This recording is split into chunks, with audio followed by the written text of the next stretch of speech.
and welcome back to the new series of the Overlanding podcast, the original podcast dedicated to vehicle-dependent travel. I'm your host, Andy Smith.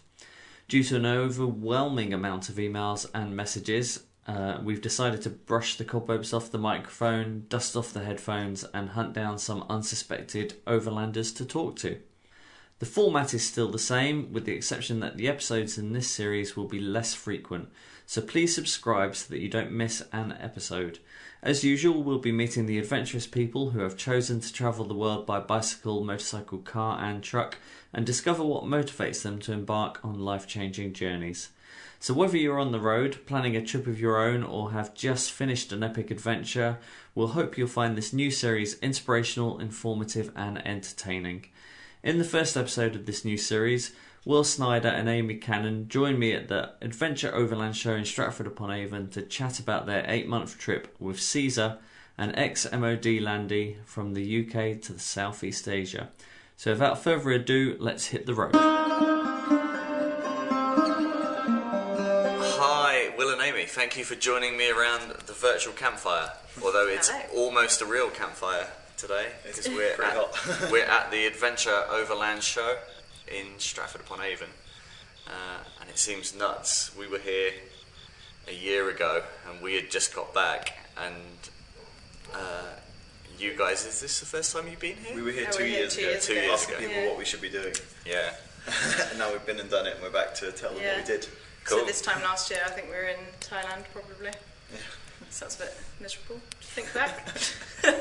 But you did it. You went on the trip. So how did that manifest itself? Where did it all come from? It probably came from me. I lived in Malawi for about 8 months when I was 18, and I lived near a lodge. It was in the middle of nowhere. There was a lodge next to my school, and every now and then, or every week or so, a huge truck of people coming in, tourists in overland trucks or Land Rovers or Land Cruisers, and they all told me their stories about how they've gone from North Africa to South Africa or vice versa, and what they've seen, and it just really appealed to me, like that way to travel. And I met some lodge owners who had a unimog and they'd done the whole of Africa, never got stuck or anything, and they showed me some crazy pictures of pink chickens and everything you can imagine. And that just really caught me, and I wanted to do it ever since. And we got to this point where we were together, we both wanted to do it, and we had the money, both of us. Kind of a good situation with work as well. So Will was contracting at the time, coming to the end of his contract, and I was in a situation at work where I wasn't able to kind of move up to the next rank, as it were, at work, and that wasn't going to come for another financial year. So we both kind of said, okay, if we're going to go, it's going to be now, because the future role for me is sales, and it starts to get really hard to get out of work without killing your pipeline, basically. Boring. So we basically, he finished his contract, I handed in my notice with good faith that hopefully we could go back when we come back, and we left. So we handed on notices technically in December and left in February. When I was talking to Amy about this originally, we said we wanted to do something, and I said, you've got to watch The Long Way Round, because it's these guys on motorbikes and they go around the world, and it's exactly the sort of thing I'd like to do. And I kept telling him, we want to watch it, I said, I don't like motorbikes, I don't really care. So eventually I said, right, we're watching it. I got the DVD out, she took one look at it and said, you didn't tell me it had Ewan McGregor in it. And then we watched it avidly. Every weekend we were together, we watched this like back to back, and that was it really. Then we knew where we wanted to go, and we kind of formulated a plan of which route to take, and there was some debate, I think, with my mum and your dad of where we shouldn't go because we'll die. So interesting. Where were those places? Mum vetoed Pakistan. That was it. She was like, "You're not going to Pakistan." That's the end of that story. So that meant we were going up through Russia. Yeah. So the route we took in the end was we did Northern Europe quite quickly. So we went around like France, Germany, up to Lithuania, Latvia, Estonia. Did the islands in Estonia, which were really, really cool. And then we popped into Russia, and we spent probably about a month in Russia, which was fantastic. And I think we probably anticipated that Russia would be super intimidating and not very friendly. And actually, we were completely wrong. They were the most amazing people. But yeah, we went through Russia, carried on into Kazakhstan, did a little loop of Kazakhstan, and back into Russia so we can get into Mongolia. Again, did a loop of Mongolia for about 3-4 weeks before we went to China. Did 24 days in China, north to south, and ended up in Laos. And from Laos, we went down south of Laos into Thailand, did a loop of Thailand. The north, we never made it to south because of time, but we did the whole north loop and then popped into Cambodia for 2 weeks, which was fun. It's quite difficult getting into Cambodia. And then back to Thailand to ship it. We already knew from the start that our original aim was to go to Vietnam. Yeah, ironically, our first blog post, the title was, "Why don't we drive to Vietnam?" And we never achieved that first blog post. We drove to the border of Vietnam. We did. We looked in. We did fly there after when the car was shipping back. We flew to Vietnam and we went by train, bus, motorbike. But never got to take Caesar in. Cool. So, in your route planning then,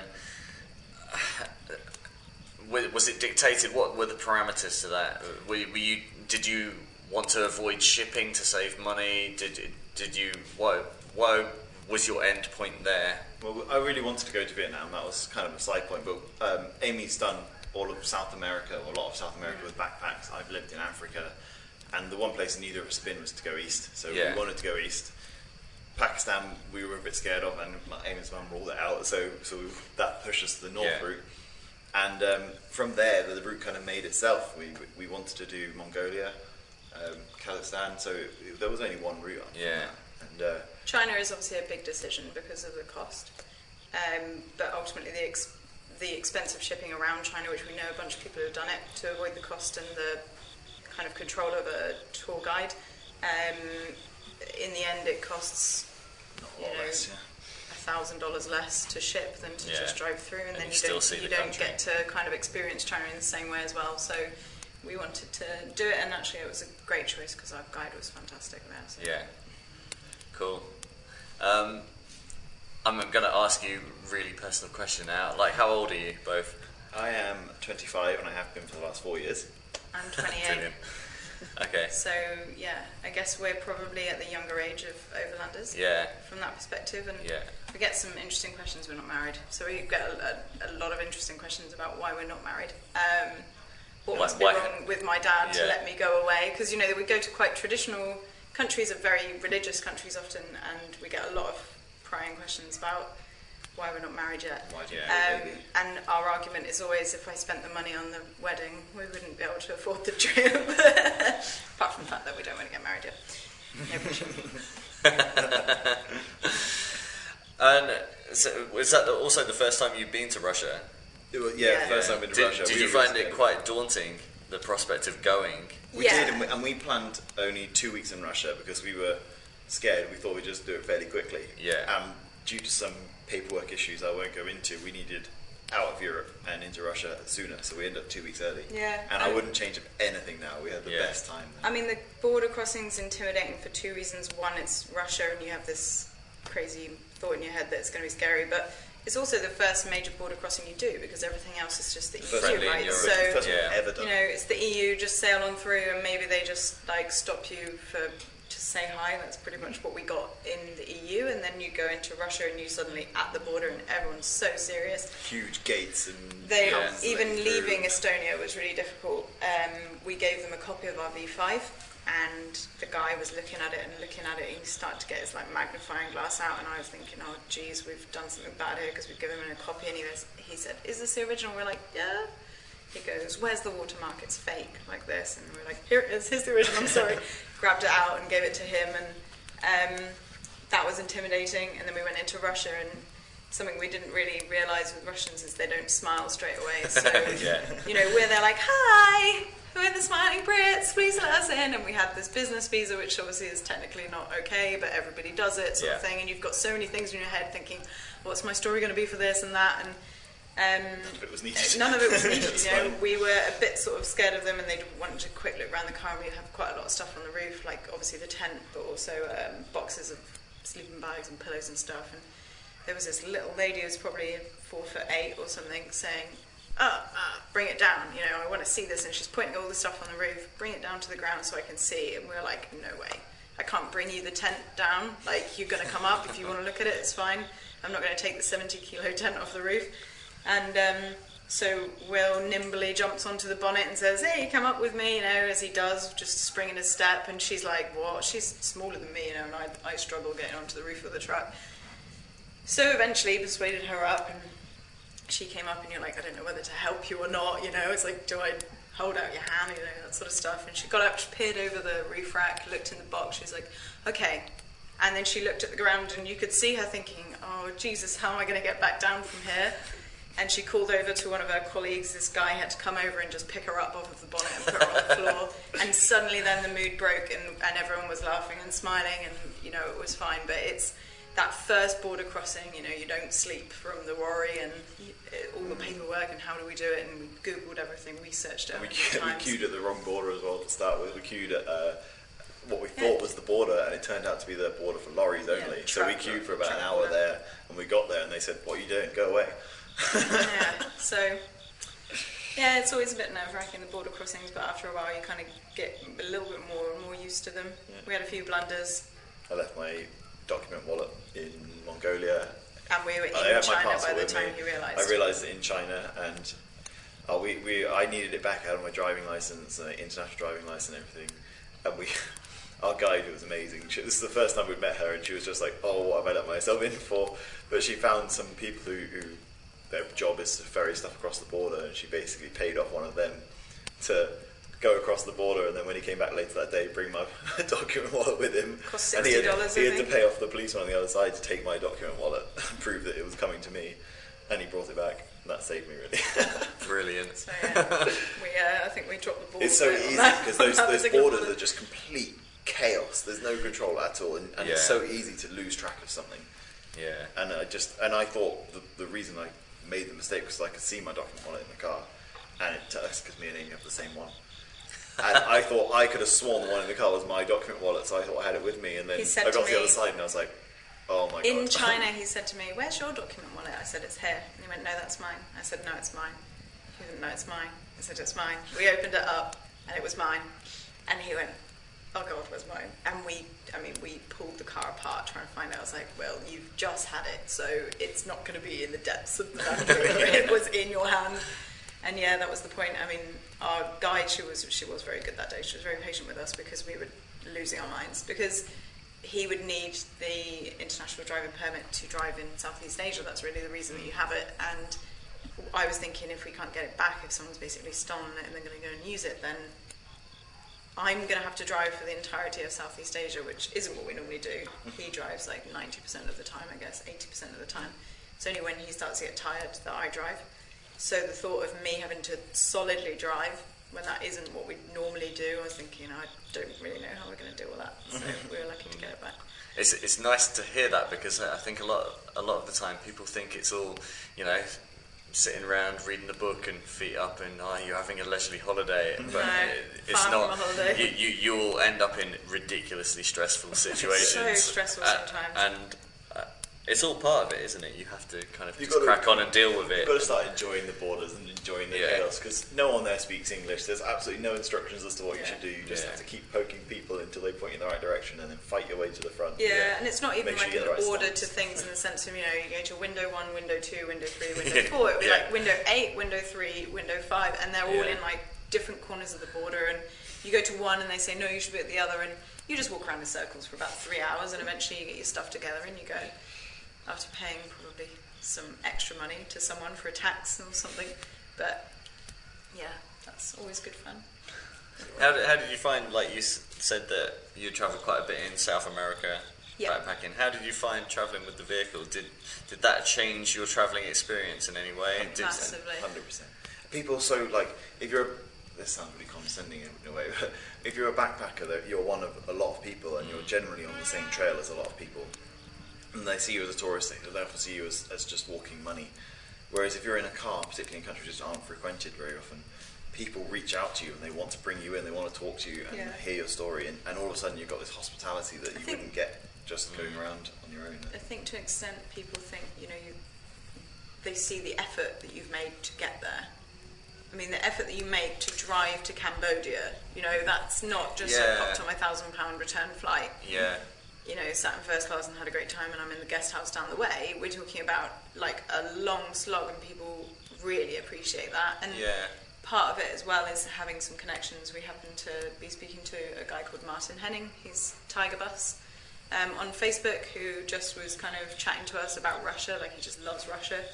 I was trying to get as many resources together as I could to understand how we were going to deal with Russia, because we were quite intimidated by it. And he said, I've got a friend in St. Petersburg called Stanislav. Why don't you just like go and have a chat to him to get to know a local kind of thing? So we had a cup of coffee with him for maybe half an hour with I think his wife was there as well. And he kind of runs like a bespoke 4x4 like kind of company. They do up cars, and which is quite a big thing in Russia.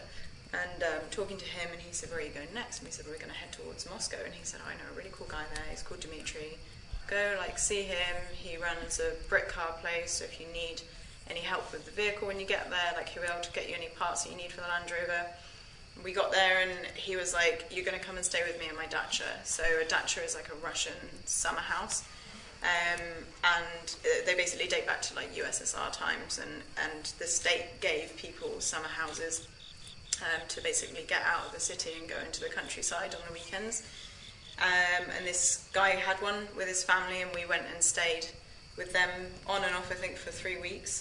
Them and a Brazilian couple we'd met as well. And honestly, like, I think that felt like home for us. I look back at photos, and it is like home. We had the most amazing time there.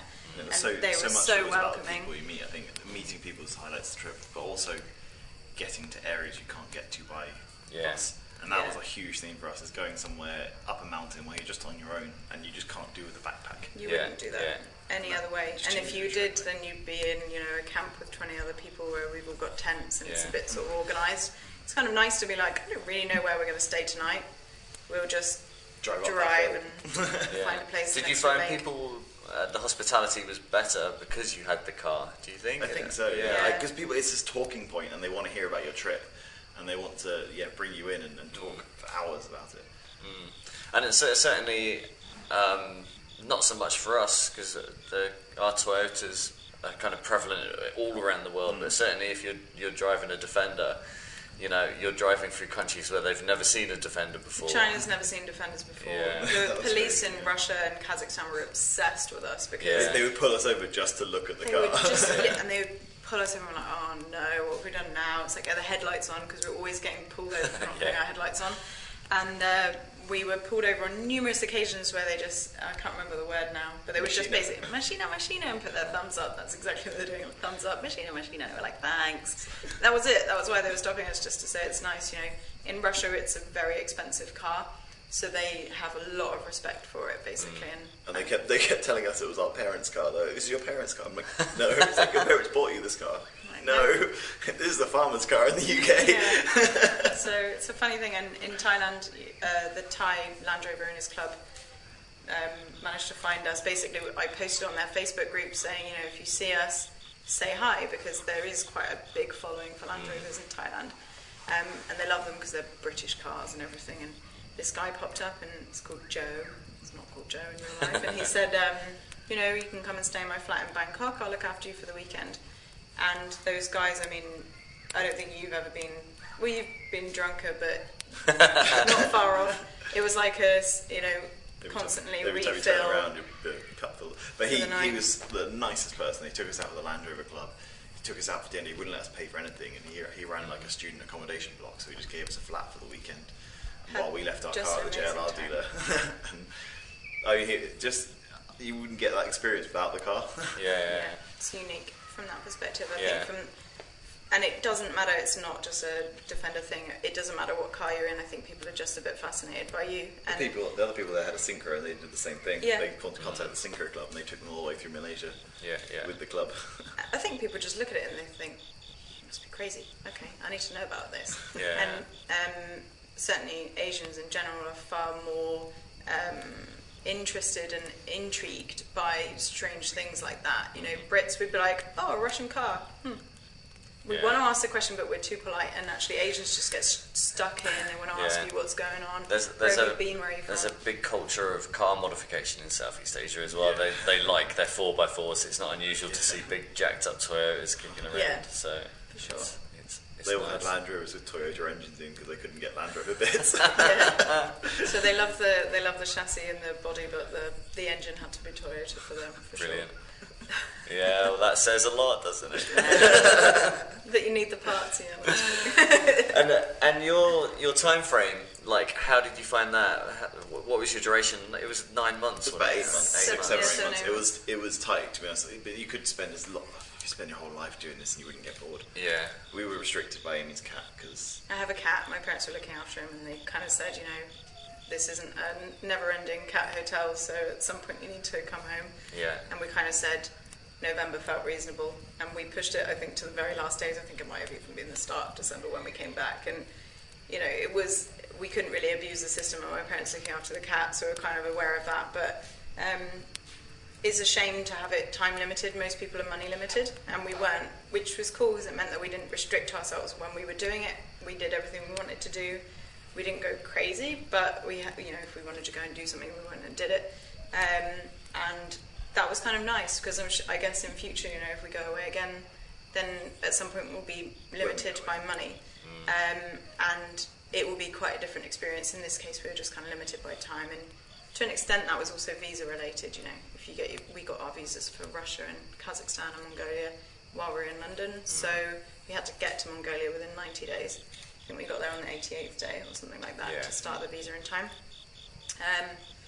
And the rest, you've got to get to China for a certain time for your guide and everything else. And it was only when we got into Southeast Asia that we then were like, well, we can give or take a few days in this country because we can do what we like as long as we get to Thailand to ship.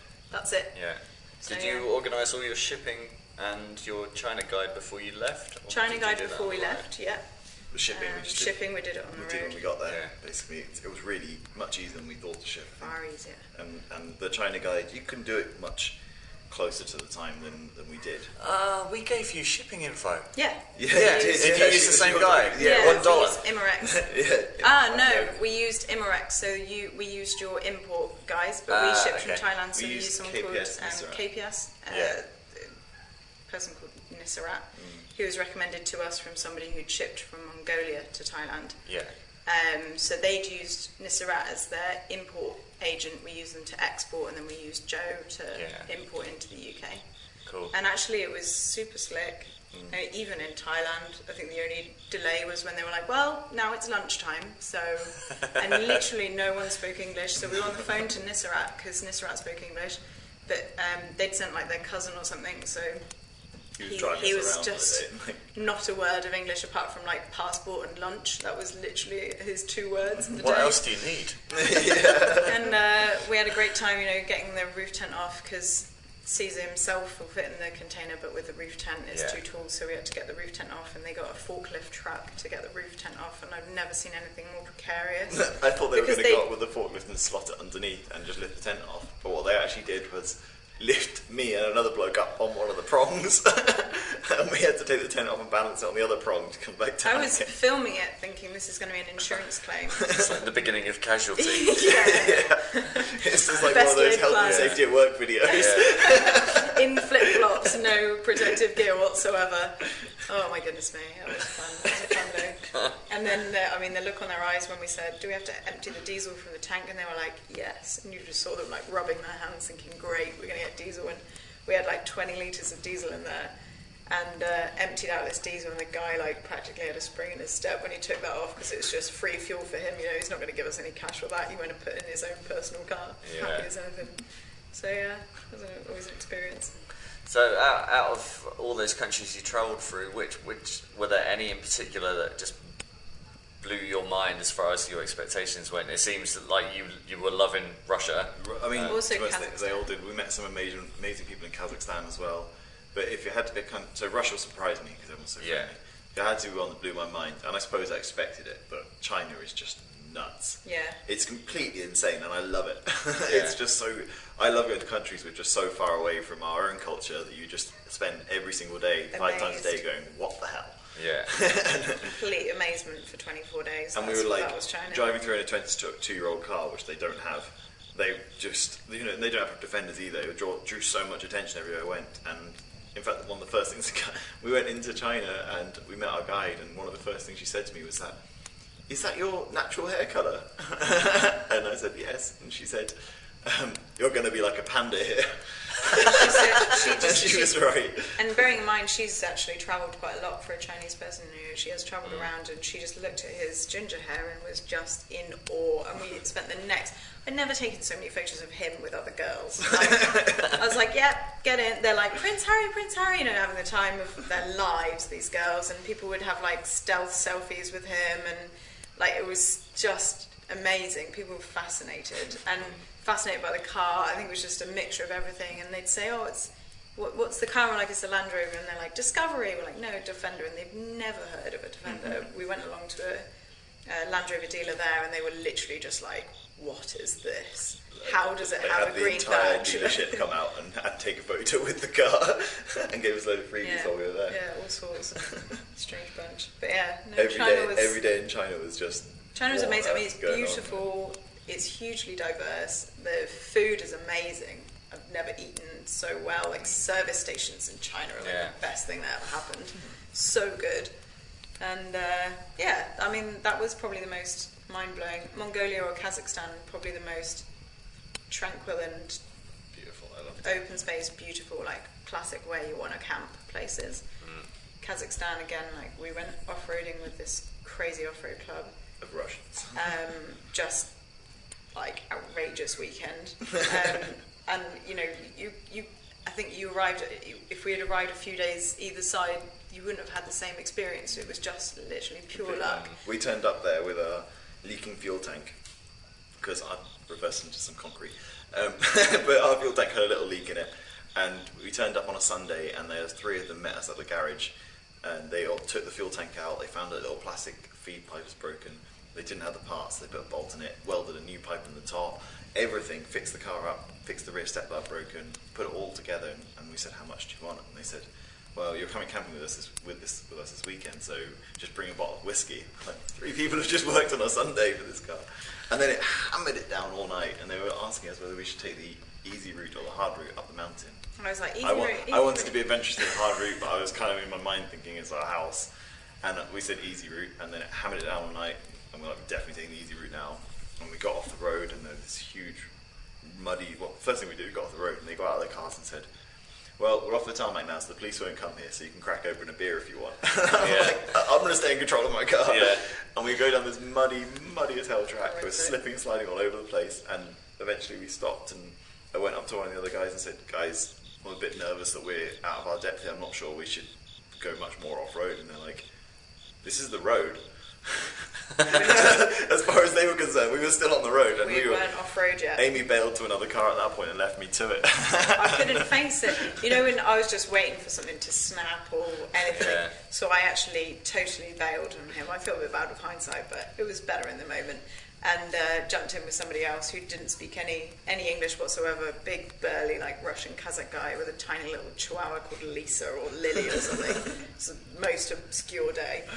And I went off with him. They were watching our car swaying and struggling because they had these monster trucks, and we're top heavy, right? But so we were swaying all over the place. And after a while, we're like, guys, we're not going to make it to the top. And they were like, yeah, okay, maybe we'll leave your car a bit further up the track, and then we'll do a day trip up the top in our cars and come back down. Yeah. And we were like, that sounds good. And they knew where we could leave the car, and they said, well, we'll meet you there. And they didn't tell us it was across a massive river, and it was at the bottom of this huge muddy slope, like really, really muddy slope.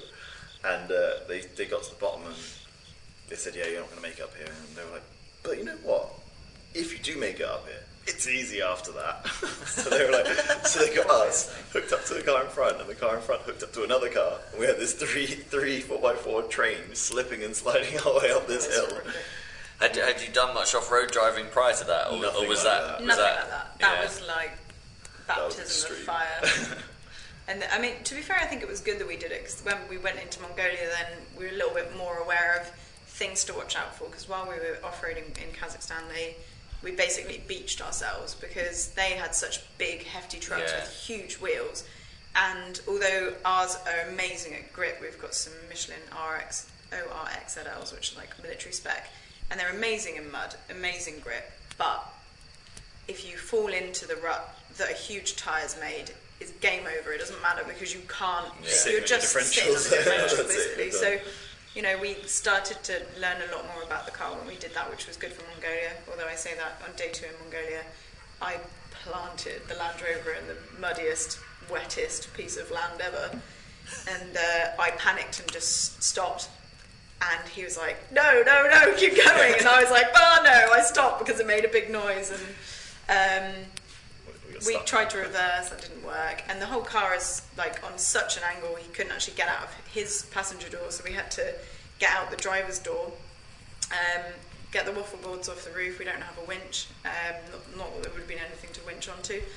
And took the shovel and started digging basically. And we dug ourselves out over the course of like 3 or 4 hours, I think. And used to just see nothing in Mongolia.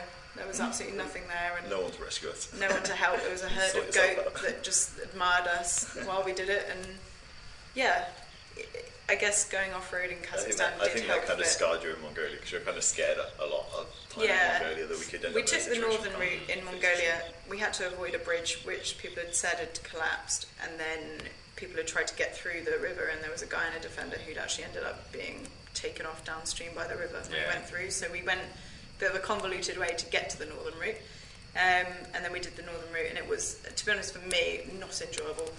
I heard one of the podcasts a while ago which was like 3 types of fun, right? Fun in the moment, fun afterwards, and just not fun. Maybe it's kind of fun afterwards when I look back at it, but there's no rose-tinted glasses for me. It was horrific. Borderline type 3. He loved it. He was fun in the moment. I would go back tomorrow. I loved it. It was completely barren. The off-road was great fun. The people, the animals, I loved it. Yeah, the what views. month were you there? That must have been July. Oh, okay, perfect. And we got to Ulaanbaatar in time for Naadam as well, the festival, which was just fantastic. Did you wrestle any Mongolians? No. We didn't get involved, unfortunately. But we did go to like a little kind of town one as well, which was cool. To me, that was almost better because we were camping in like a, well, I say field, it's all a field, but this huge group of Mongolians from the local towns all came together and had this little mini one, and it was more intimate. Yeah, somewhere a little bit more authentic. Really, they are starting to really industrialise the Ulaanbaatar one, so I think it's becoming less and less traditional. It's more like an Olympic opening ceremony, isn't it? But you know, it's really cool. Amazing. Really cool. I'd do it again. Yeah, and then from there, your route through China. How was it, that experience of having the guide? Was that because we found when we travelled through Myanmar, we had to have a guide then, and it was really nice. It was all of a sudden it's like someone else is responsible for where we're going. Yeah, it's like when we got out, we were like, we had our reservations about having a guide, but actually it was just amazing. Our guide was fantastic. She was so funny, and she was really helpful. Explained so much stuff to us that we just wouldn't have known otherwise because everything was in Chinese, and made us try like their foods, and she'd always drag out different things that we wouldn't have tried. Just seen on the menu. And actually, I wouldn't change it now. I think that was really good. Yeah, having a guide was great. I think we spoke briefly about it before, but obviously you've got different options in China to save money, and one option is to go in a larger group or to go with a cheaper tour agency. We did go with probably the most expensive agency, and that's Navo, and their reputation is excellent, and you basically pay for quality, I think, with regards to tour agencies. We did end up with an extra couple that joined us last minute. They actually signed up literally like 2 weeks before we went into China, and that was really difficult. We won't go into it because it's very annoying. But basically, you know, it saved us $1,000, which I think we would spend 5 times over to not have done that. Each to their own. I think, you know, some tour groups go through and they love being with other cars and they don't like their tour guide, or they get the perfect of everything, or in our case we loved our guide and we didn't like the group. It's really hard because even just simple things of we don't drive at night and we don't drive over 100 kilometers per hour, which is logical for us and for many other overlanders, especially not driving at night. That's just standard. But other people have a car, they happen to have a Hilux which could drive 130 kilometers per hour, and he wanted to. And he, you know, you can't come to kind of an agreement on that. We have to drive together, and we physically couldn't drive that fast if we wanted to. Our Defender does not drive that fast, so that made it a bit tricky in China, which was a bit of a shame. But at least we still had a good experience with the guide, and just generally in China, I mean, it was amazing. It can be a real gamble, can't it? Because there are so many variables that you don't have control over. What's risky about it is, you know, especially at that point, you've already had a couple of months of living free, doing what you want, and then all of a sudden someone else is in control, and there are variables that you don't have any control over. So it can be really difficult. But like you said, nice to have someone to plan your route every day. Yeah. Like tell you where you're going to sleep. You're like, sweet, we don't have to worry about anything. Yeah, and it's nice having that level of information as well, like that just constant local knowledge. Yeah. And was like, amazing. When we could get away, like often we'd drive on the motorway because it's the only way to get anywhere in China. If you go on the provincial roads, you won't make any headway because you're doing 40 kilometres an hour at best. But every evening, or a lot of the evenings, we'd come off the motorway and drive a little bit into the mountains and find either a guest house or sometimes just someone's house, and she would talk to them. And it's something we wouldn't have been able to do otherwise. She would talk to them and say, can I have a room in your house or in your guest house, and can these guys camp in your driveway?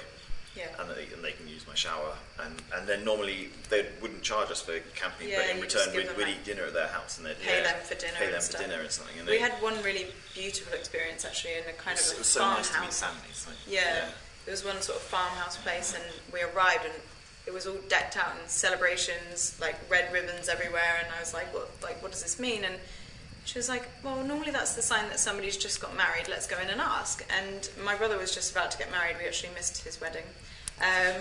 We Skyped. It was, for me at that time, was really difficult because we didn't get too much homesickness, but that moment was like, oh man, I'm going to miss my brother getting married. And we went in, and they, when a couple get married, they dedicate a room in the house for them, and they say, this is your new home. And they literally redecorate the whole place, and then they put up beautiful, like, pre-wedding photos of them, and, like, just amazing decorations everywhere. And they were so proud, and it was just amazing to go and into someone's home.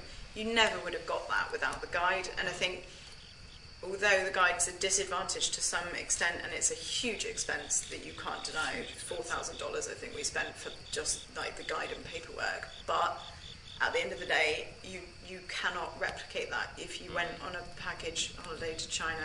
Even on your own though, so we couldn't have negotiated those. And she was translating for us, we were still conversing, and she was acting as a translator for the evening. Yeah. And then you eat the local food, and it's just beautiful. I mean, the food is incredible. And I mean, chopsticks. I remember when we first entered and we're trying to use chopsticks, and she was just looking at us like, oh gosh, these two, because we're there, you know, cack-handed trying to do it. And she said, by the end of the trip, we were really good, like only occasionally dropping stuff. And she said, you've gone from watching 3-year-olds trying to eat to like more like 11, 12-year-olds. It's like, that's nice. Developed. It took us 24 days I'll take that as a compliment. of chopstick use. But even, I mean, she ate with us a lot of the time, so she was eating like porridge in the morning. We'd give her English food, she'd cook us Chinese food, so it was really nice. Yeah, we had it was really good. And just the funny situations you get with her, you know, she loved Katy Perry and stuff, so we would try and download a playlist with Katy Perry for her. And she was just, I mean, she was really cool, like having a sister, you know. At the end of that, I remember when we entered into Laos, and we were like, oh, green's gone, you know, that's sad. She was cool. How did you find Southeast Asia? Like, was because it's really interesting when you cross a border and there's such a stark contrast between the two countries. And I guess when you came into Mongolia, did you come through? Yeah. Okay. So we went. You go from absolute sparse nothingness to a buzzing metropolis across a line in the especially when Mongolia. I mean, the food that's on offer is literally like potato and mutton. Yeah. That's it. Well, what was the contrast like then between China and Laos? Was that?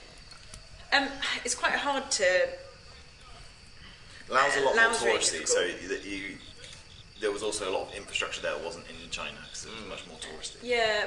China's also investing a lot in Laos, and they're actually putting a lot of like hydropower and stuff in, and sort of to an extent, someone's having a great time out there. To an extent, it's quite sad to see because they're trying to industrialise it, and it is affecting local communities, but it is giving them a chance to sort of become a little bit more modern, a little bit more developed. Laos is just, I mean, a beautiful place, like absolutely stunning. Untouched. And quite clean in the grand scheme of things in comparison to Cambodia, which is, I mean, there's just like, it's like they don't have a concept that plastic doesn't degrade. Yeah. So they just chuck anything on the side of the road, and you'll drive through a village where it's just plastic bottles, plastic, crisp packets everywhere, and it's such a shame. Laos is quite beautiful from that perspective. But I mean, when we got into Laos, after 24 days through China, because it was such a long way, we were up at 6 a.m. every day, 500 kilometers or so, and then a tourist attraction in the afternoon, and another 100 kilometers to find somewhere to camp. By 24 days of that, we were absolutely shattered, and we just checked into a guest house, and we sat down, and we found cheese, which we hadn't had in months. we found wine, pizza. It was the best. It's going through Russia's got this embargo against it, so you can't have like European cheese, or they don't have bread very often. So we'd been starving ourselves with some of the stuff we love, and wine. You can't get any decent wine there.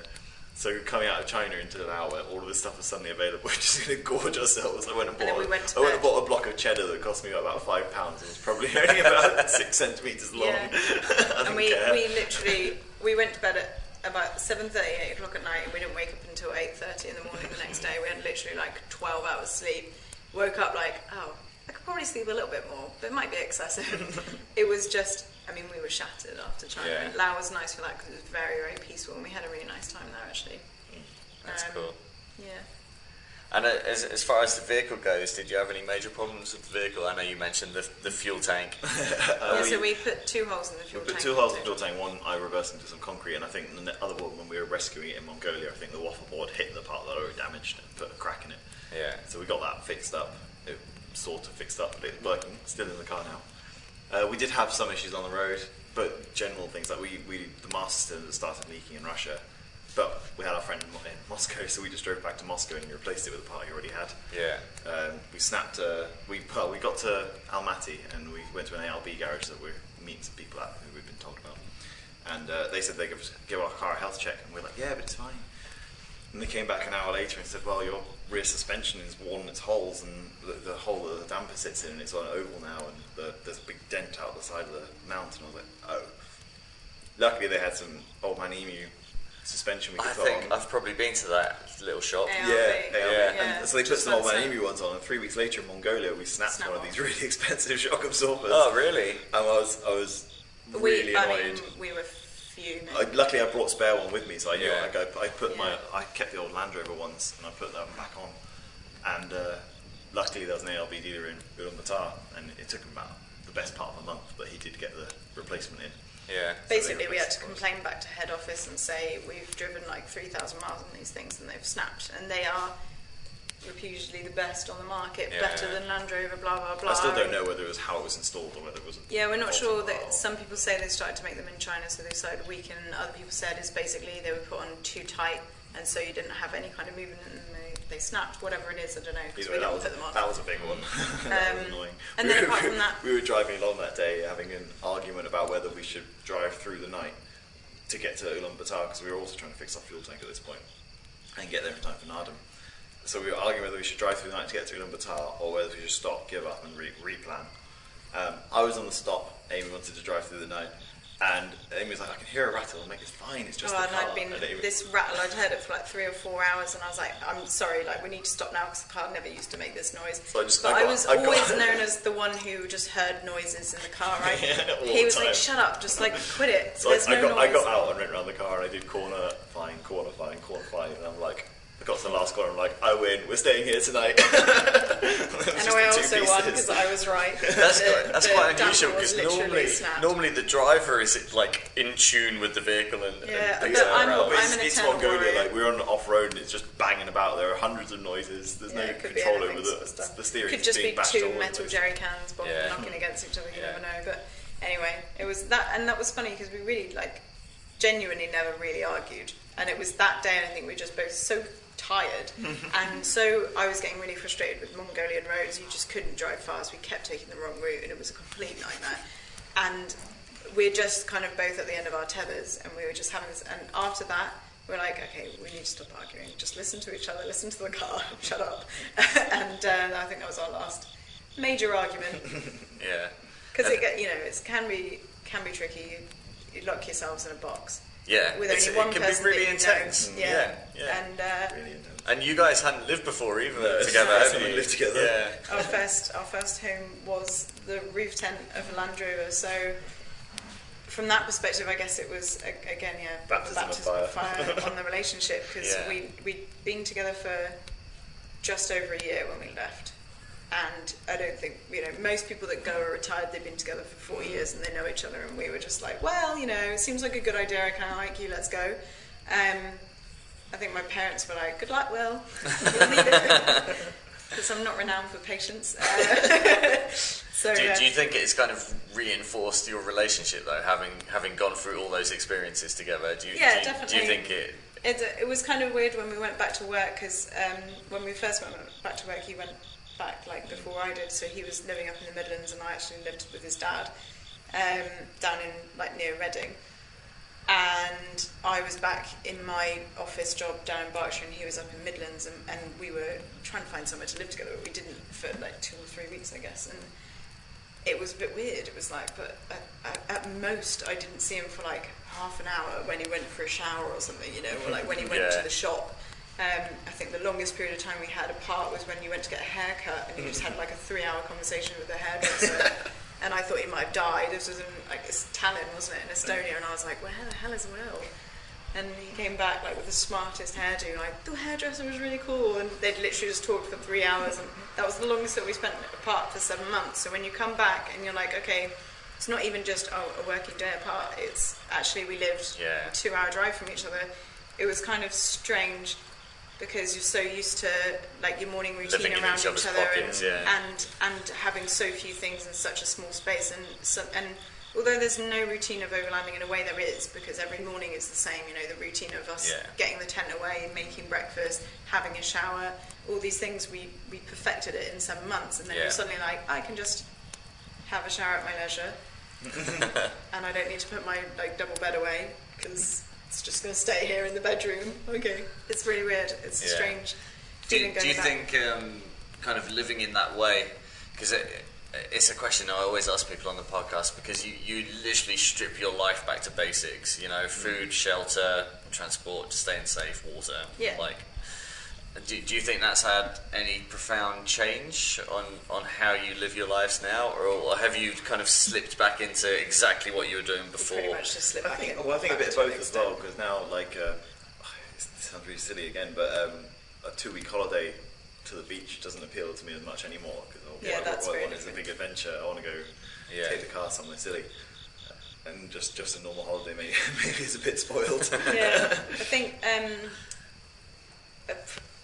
I struggle with people who are I really found myself. I don't get that. It's changed us enormously in the sense of what we will do for other people now. I know for a fact that if somebody knocked on my door hey, I've just driven from Russia, I'd be like, okay, well there's a guest house down the road. Now I'll be you do what you like. Here you are, come in. We'll always welcome people in. If anybody needs anything in our area now, that's what we will do, and we'll go out of our way, and we're always helping other overlanders and stuff at the Overland Show this weekend. Just try and help people to go and have that dream.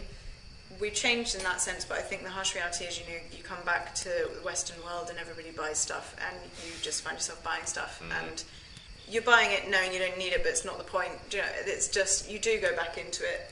And we've gone back into literally the same jobs that we did before we went away. So it's a bit of an alternate reality, isn't it? Yeah. But I always say the time hop's horrible now. The app Time Hop, where it tells you what you were doing last year. So I was sitting in front of my computer at work, and then every day it flashes up and says, this time last year you were in Cambodia, this time last year. This time this year I've just done a 2-hour commute to Maidenhead. That's one of those things, I guess. But we're so privileged to have had the experience, so you always have that.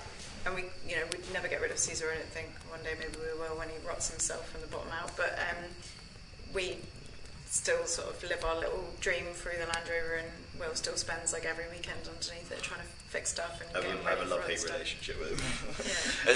Are you relatively practical then? You're pretty hands-on with the vehicle? My job is designing engines. So okay. I'm pretty knowledgeable, I'd say, when it comes to that sort of stuff. Yeah. I've always been tinkering with my motorbikes and stuff. So yeah. I'm perfectly happy to take on almost any task the car requires. bikes, it's just frustrating when you're trying to do it and you don't have a lift or anything. So you're just trying to fight underneath the car. Especially when it's like 40 degrees in Thailand. Because, I mean, I would be quite often find myself, me holding a fan next to his face while he's underneath, absolutely pouring sweat, because we had some issues with the transfer box towards the end where it was overfilled when we were in Ulaanbaatar, and it popped its seals basically when the oil got hot because it expanded. It was pissing oil by the end. Like 150 kilometres was a litre of oil. And so every day he was having to get under there, and it became part of the routine, but it was not a routine he enjoyed. And so you'd just be there like wafting him and with the USB fan trying to cool him down, and that's not fun. And do you get involved?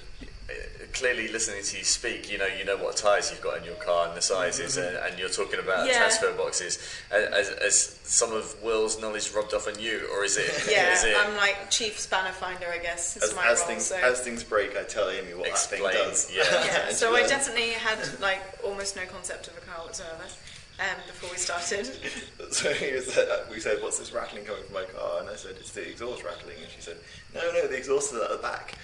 He then pointed out that obviously the exhaust attached to the engine. Anyway, so that was me about 2 years ago. Now I've been involved in the vast majority of the problems on the car, and you learn it as you go through, and I certainly wouldn't call myself an expert, but I'm good at finding a 10mm spanner and helping them out with stuff, and extra pair of hands, because that's what you need at the end of the day. It'd be quite miserable to be doing it on your own all the time. So. Spanner passer over is a seriously handy role to have. My job. Nothing worse than crawling back out from under the car to find something just to have to crawl back underneath it again. Cool. Right, I think we'll wrap it up there, because I know you've not had any lunch. I've not had any lunch, and it's now 3:15 in the afternoon. So they might be gone. So thank you very much for your time. It's massively appreciated, and I've really enjoyed listening to your stories, because I know we got back before you, and once you'd contacted us regarding shipping, I followed your adventures from that point onwards with mild jealousy. If anyone wants to contact us, our Facebook group is Caesars Rome, ROAM. So feel free to shout us and ask any questions.